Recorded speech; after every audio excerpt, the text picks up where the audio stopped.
Hi foodies, welcome back to my channel. Today I'm making one of my favorite Chinese takeout dishes.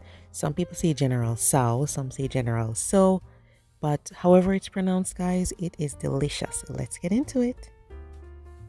So what I have here guys is some diced chicken breast. You could use the chicken thighs if you want to. Those are really nice and juicy. So go ahead and use that if you prefer. I'm just going to be marinating this because we want it to have a really nice intense flavor.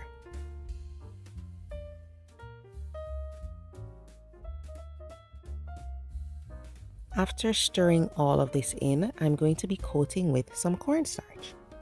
So guys, even though I am using my seasoned cornstarch for a really light coating today, if you want this to be super crispy, what you can do is dip it in some beaten eggs and then some flour. And you can even double up on the coating if you really want it to be extremely crispy, okay? After coating the chicken breast pieces, then you can decide whether you want to deep fry these, pan fry them, or bake them on a wire rack in the oven, okay? We're gonna make the sauce. So get your pan over medium heat. When your oil is hot, you are going to be cooking some dry red chilies. If you don't have dry red chilies, you can use a little bit of, some red chili flakes. And then we're going in with some ginger and garlic. These three things, unbelievable. They're gonna make the sauce really tasty.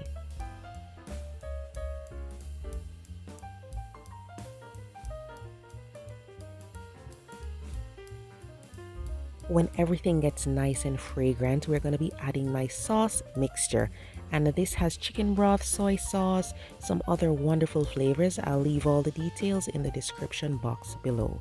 So just stir this over low to medium heat until it gets nice and thick, but not too thick. If it gets too thick on you, then you can always add a little more chicken broth, okay?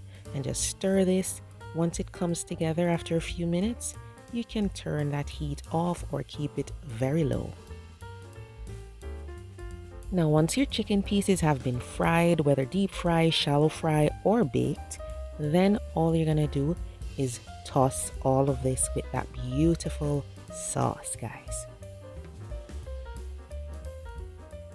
Now if it's been sitting for a while, it might be a little bit, thickened, so just loosen it up with a good little stir there, and then get your chicken ready. We're gonna toss this. You can toss it on the stove or in a bowl, whatever you prefer, okay? Just get everything in that sauce. And once you stir all of this, you can add some sesame seeds and some green onions. But if there's anybody that has any allergies or any, don't really like that stuff, then what you can do is just put it over your rice and then add the sesame seeds and green onions to your plate. It's pretty simple, guys. Really easy to make, and I love it so much. I really hope you enjoy the recipe. This is one of those simple ones, foolproof. I know you'll enjoy it. So give it a try and let me know what you think about it. Thanks for watching, and I'll see you guys next time.